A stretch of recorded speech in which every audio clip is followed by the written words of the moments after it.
Boa tarde a todos. Antônio César Domingues Edo, espiritualista, cristão graalita, leitor da mensagem do Graal. Nos últimos dois vídeos eu falei sobre transfiguração do corpo terreno de Cristo.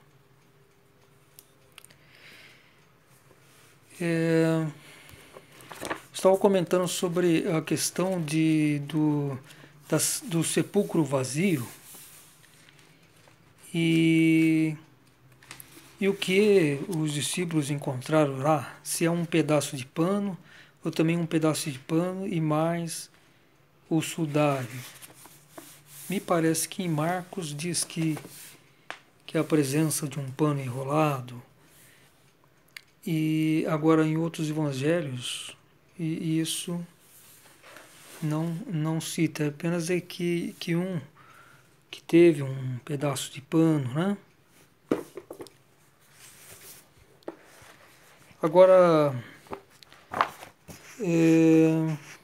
eu confio, vamos dizer assim, 100% nas informações que está nos livros Jesus, o Amor de Deus, e os Apóstolos de Jesus, que são livros editados pela Ordem do Graal na Terra, www.graal.org.br, porque foram escritos por vidência, né? Então, ou então por inspiração espiritual. E então isso retrata o fato exatamente como ele aconteceu, né?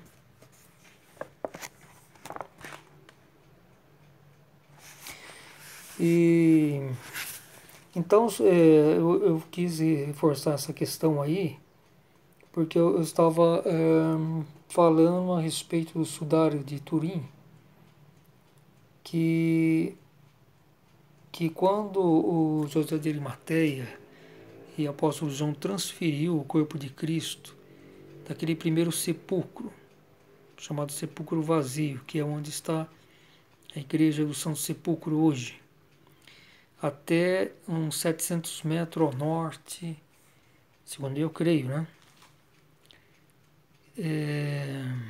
Lá no Calvário, onde é o aglomerado rochoso, conhecido hoje como Calvário de Gordon, eles, penso eu, tinham que transportar o corpo de Cristo envolto no sudário. E só quando chegaram no local definitivo, né, o nicho interior do Calvário de Gordon, que eu sempre digo que a entrada deve ficar na órbita caverna direita, no fundo órbita caverna direita do Calvário de Gordon. Todas as pessoas sabem, né, porque é um lugar turístico, né, que aparece a face da caveira. E do lado tem o túmulo do jardim, no aglomerado, fica acho que uns 50, 100 metros. E mais adiante à direita fica as pedreiras de Salomão. E esse aglomerado termina lá no Monte Moriá, lá na esplanada do templo. Deve ter mais ou menos um comprimento de todo o aglomerado rochoso, que não só o visível, mas a parte interna também, né, que está na terra. Deve ter aí uns 800 metros de comprimento por uns 100 metros de largura, ou mais, uns 150, 200 metros. Deve ser por aí. E foi através desse monte, que fica à direita, e à esquerda, que é o Monte Sião, foram assentadas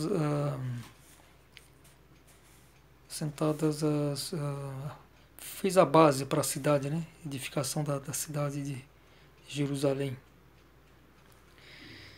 E então, pelo que parece mais lógico, né, José de Arimateia e apóstolo João retiraram o corpo do Senhor ainda no sudário.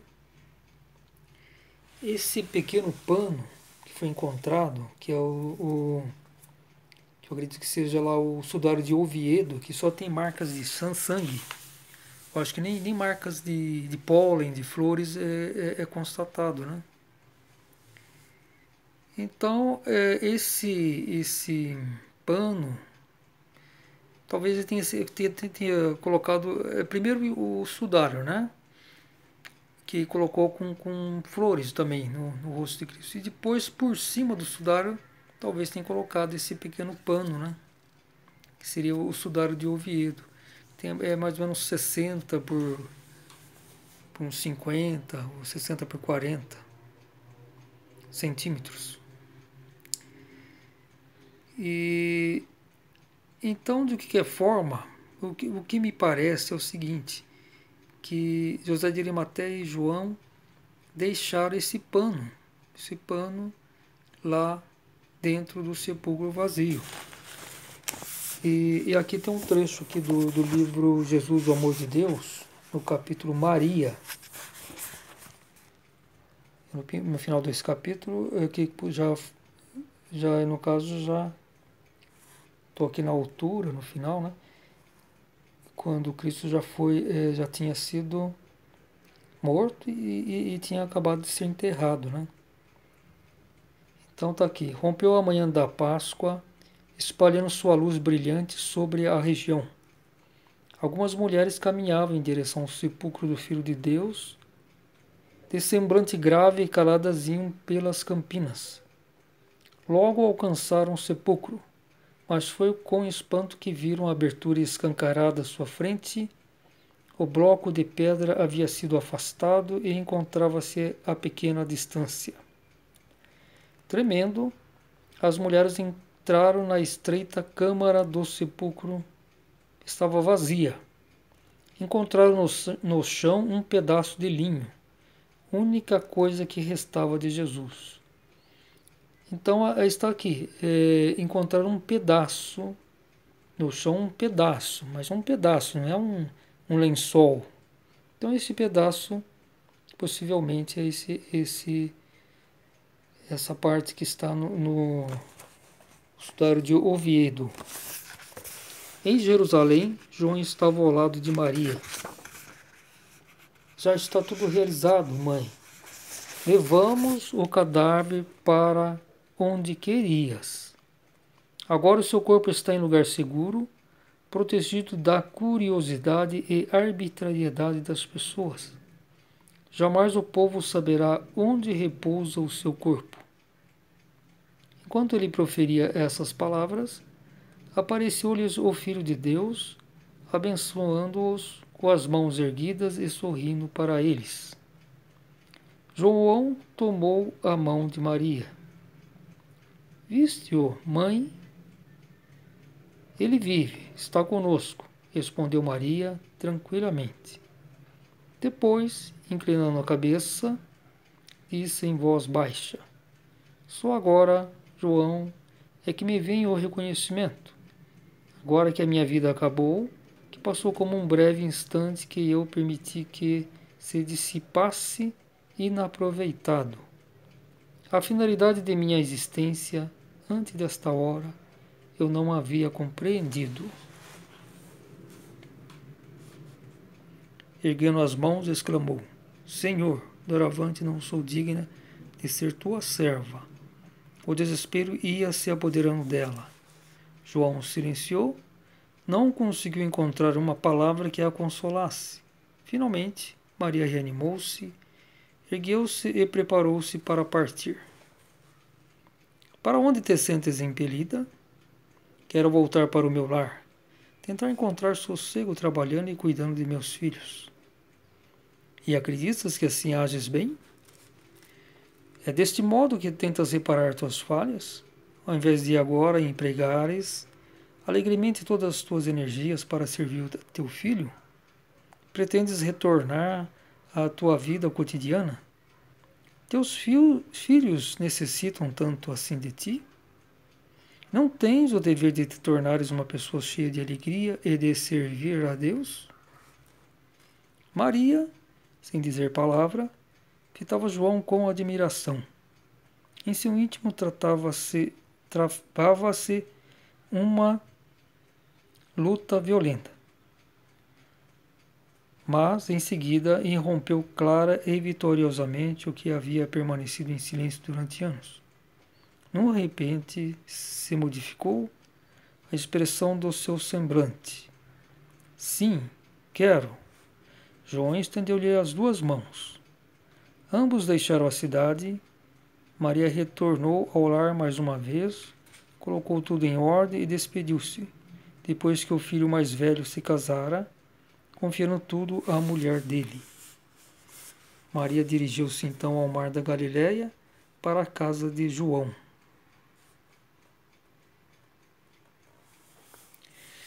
Então é isso nos trechos, né? Maria é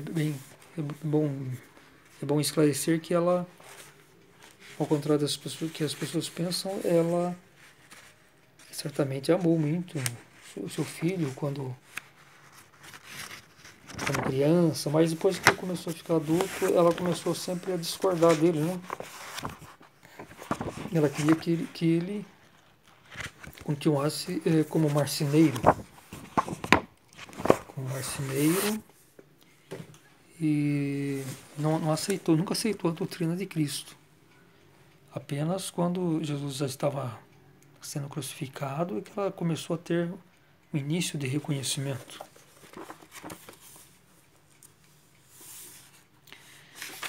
Agora a questão que aí é importante saber a verdadeira história, né? Sem as fantasias que inventadas pelas pessoas e pelas igrejas, né?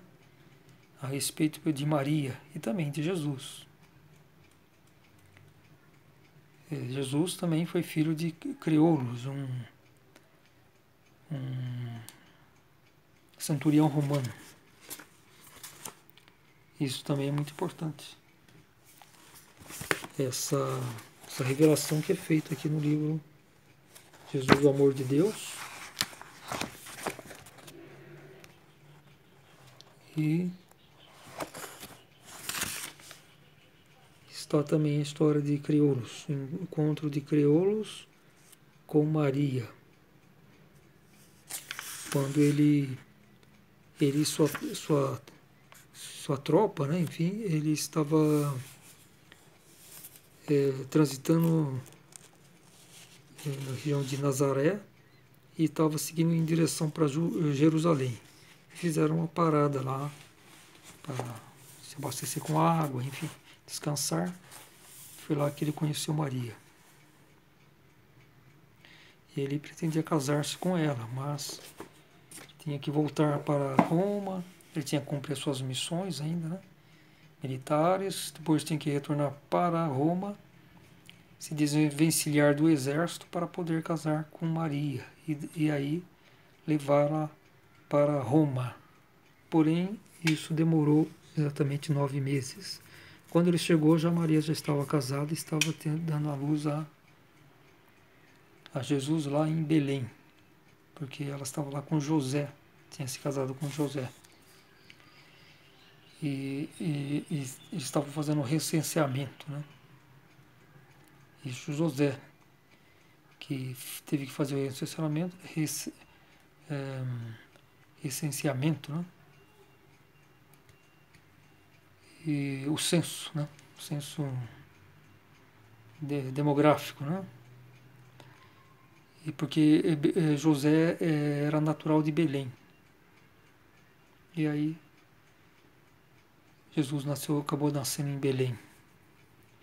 E Creolos depois soube que Maria tinha se casado, ficou em desespero, mas não teve jeito, né? Teve que aceitar. Sendo isso, como ele estava em Nazaré,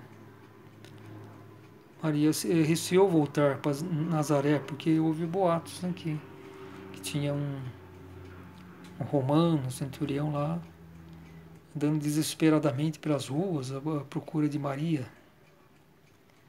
Então ela não queria novamente encontrá-lo, né?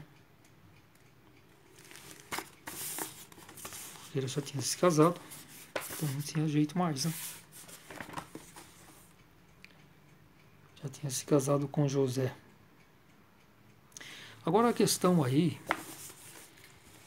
que sobre a questão mais importante aí, eu acho que o Santo Sudário, vamos dizer assim, de Turim, ele está praticamente, após 100 anos de pesquisa científica, ele, praticamente sua autenticidade já foi dita como praticamente certa, né?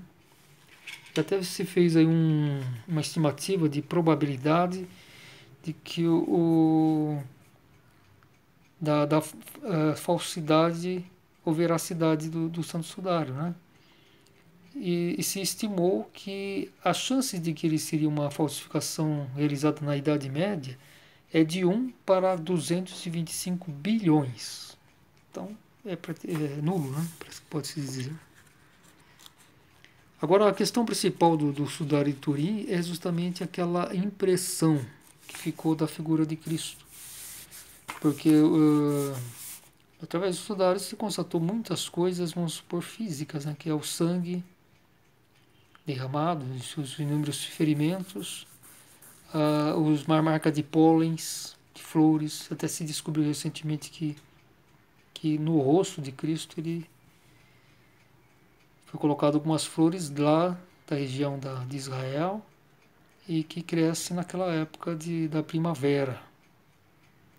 Flores que só existem lá. Pólens também foi um tipo de rocha, né? Porque ele teve quedas, né? Enfim, machucou o rosto, joelho, né? Então, no seu caminho para o Gólgota, o caminho devia ser talvez de terra. Eu não sei, o calçado, né? Primeiro dentro das muralhas devia ter algum tipo de calçamento. Mas pode ser que era de terra batida, não sei. De forma, depois que ele foi ser crucificado, aí já seria fora das muralhas, né? Então, possivelmente eram caminhos de terra batida, alguma coisa assim.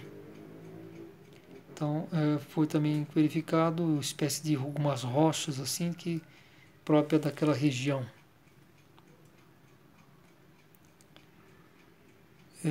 Também se verificou até uma coisa curiosa, né, que foi coisa recente, tanto essa questão das flores que colocou no rosto de Cristo, e possivelmente esse pano, então, de Sudário de Oviedo foi colocado só para fixar, né, talvez mais essas flores. Agora, se não há traços de pólens, assim, marcas de flores no Sudário de Oviedo, pelo menos questão de pólen, né? Teria que ser descoberto. Então, talvez esse sudário tenha sido colocado depois, primeiro colocou o sudário envolvendo todo o corpo de Cristo, frente e verso, vamos dizer, um sudário de uns 4 metros, né? E depois por cima, acho que para fixar talvez suas flores no rosto, tenha colocado envolvido esse pequeno sudário no rosto de Cristo. Mas ele pode ser que ele tenha ficado a parte externa, né? Por cima do sudário. Então ele só teria recebido o sangue, né? Hemorragia do sangue, que é exatamente igual ao do sudário de Turim. Agora, o fato é que esse sudário de Oviedo não tem a impressão que foi feita do corpo de Cristo. Então significa que quando a ressurreição se realizou, esse pequeno pedaço de pano não estava. E eu digo que certamente o corpo de Cristo foi levado, foi um percurso de uns 700 metros, um percurso talvez com muito cuidado, feito com talvez um percurso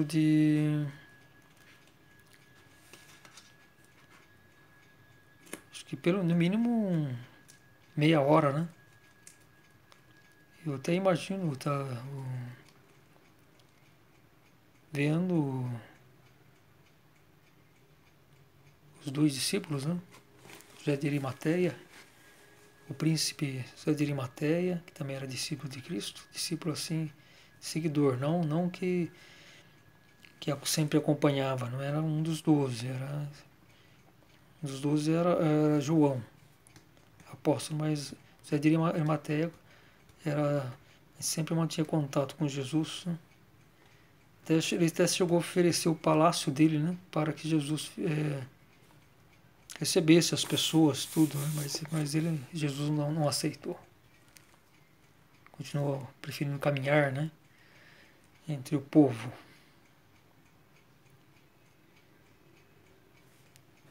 E então esse sudário certamente então ficou envolvido. O sudário de Oviedo, José de Arimateia e João deixaram na caverna como uma espécie de lembrança e levaram Cristo com muito cuidado, envolto no sudário. O sudário que é conhecido como Santo Sudário de Turim.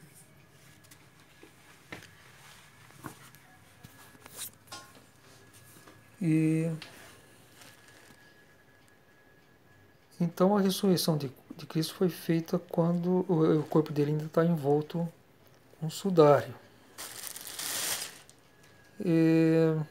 Então agora, tem esse percurso desde o sepulcro vazio até o segundo e definitivo sepulcro, o que eu chamo de sepulcro oculto de Cristo, né?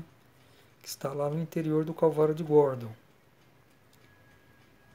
E então ele leva o corpo de Cristo, até faz uma pequena escalada, né?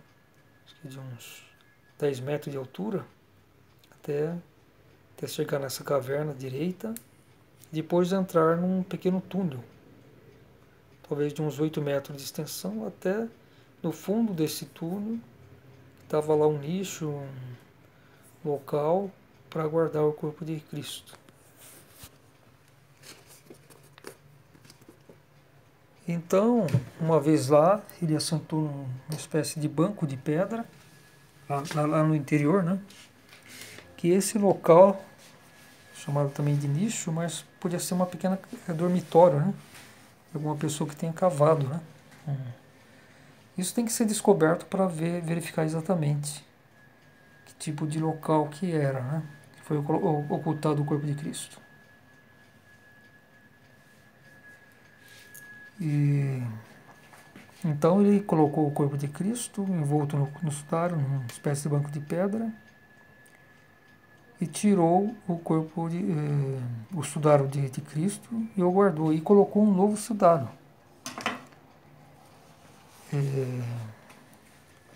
Suponho que a tarefa foi a seguinte: ele primeiro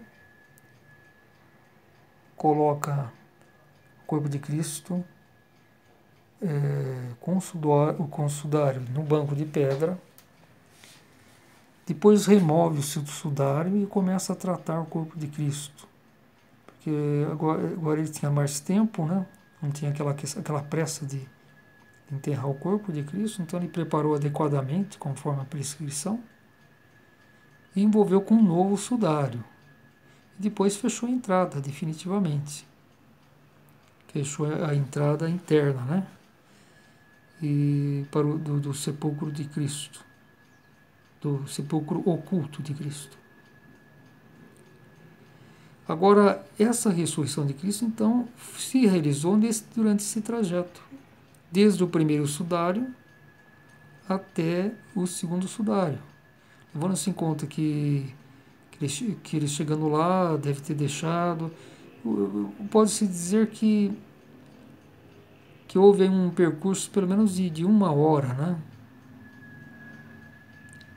De 1 hora que esse sudário ficou junto com o corpo de Cristo. E foi então aí que se deu a ressurreição. Que foi aquele, como diz, um fenômeno de chamuscamento, de um flash, espécie de flash, né? Que então marcou as feições de Cristo e de forma tridimensional. Então não era uma coisa pintada, e sim era uma forma tridimensional. E que o sudário é muito fino, né? Tem uma espessura de 0,3 milímetros de espessura.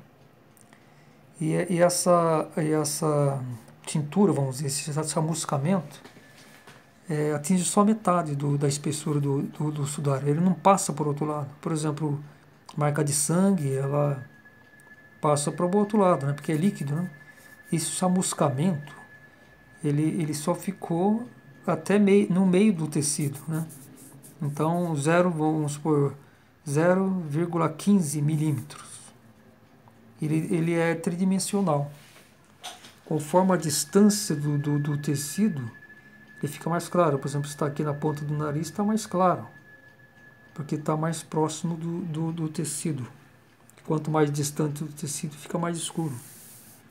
E ele é exatamente, quando olhamos para o sudário, a parte direita que nós vemos é a parte direita do lado direito de Cristo, do rosto de Cristo. Esse sudário tem tantas coisas que hoje está tendo pesquisa que se pode até enxergar os ossos, né, das mãos, dos dentes de Cristo, né, por causa dessa tridimensionalidade. E acredito que isso vai até ser possível identificar se na arcada superior de Cristo, eu acredito que possivelmente do lado esquerdo, está faltando um dente canino. Por que isso? Porque nessa narração de Madalena, quer dizer, dos apóstolos de Jesus, que também está no livro de bolso Maria Madalena, que é o mesmo capítulo, tem um trecho que fala que Madalena visualizou o crânio de Cristo faltando um dente canino na sua arcada superior. Então Madalena, ela foi a verdadeira descobridora do local onde estava o corpo de Cristo, onde foi ocultado. Porque a princípio, os únicos que sabiam eram José de Arimateia e João. Só que João, quer dizer, além de Maria, né? A própria Maria de Nazaré, né? Que fez o pedido, né?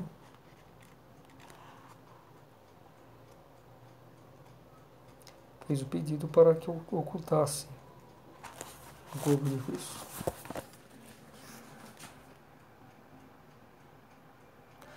Aí, tem um trecho aqui dessa narração que eu me fundamentei para fazer a minha teoria, né? E então tá aqui. Então, ela é através da evidência, né? Ela viu o sepulcro oculto de Cristo e o corpo dele. Uma luz branca, a mesa que lhe dera a ordem de noite para ir até a sepultura, chamejava em sua volta. E parecia que essa luz atravessava com o seu brilho o muro grosso diante dela. Ela viu os panos brancos que envolviam o que restava do corpo do Senhor. E viu o crânio dele de forma nobre e maravilhosa, principalmente a testa e a curvatura simétrica da cabeça. Na fileira dos dentes bem brancos, de cima, faltava um dente canino. Esse pequeno ponto escuro gravou-se profundamente em sua memória como um sinal especial. Rapidamente, como viera, a luz desapareceu, e igualmente a imagem que ela lhe havia proporcionado. Um quadro para o futuro, assim lhe parecia. Madalena não pôde ir adiante, voltando-se. Regressando em silenciosa e íntima oração, seguiu o caminho pelo qual viera, procurando a trilha mais curta em direção à morada da Mãe Maria. Maria estava morando na Galiléia. Então, Madalena, que ela morava possivelmente naquela cidade alta de Jerusalém, que é na região sudoeste, sudoeste, sudoeste, oeste. É uma região era grande, né? Uma espécie ocupava mais ou menos um quarto de toda Jerusalém. E então foi lá, a partir de lá que ela recebeu uma ordem da luz para partir em direção a Maria, mas antes visitar o sepulcro vazio. E Madalena então fez esse trajeto, né? Saiu da cidade e em direção ao sepulcro aberto. De lá ela desejou procurar o verdadeiro local onde estava ocultado o corpo de Cristo. E então chegou, assim, intuitivamente, foi caminhando e chegou nesse aglomerado rochoso que eu acredito que seja o Calvário de Gólgota. E aí está a minha teoria, por causa disso que eu acredito que eu sou o redescobridor desse sepulcro oculto. Porque Maria Madalena, como está dito aqui no livro, foi ela que descobriu. E através dessa narração, dessa vivência de Madalena, eu pude estudar e creio que consegui localizar. Então, assim, eu vou continuar desenvolvendo esse tema. Então é isso. Muita paz, muita luz a todos.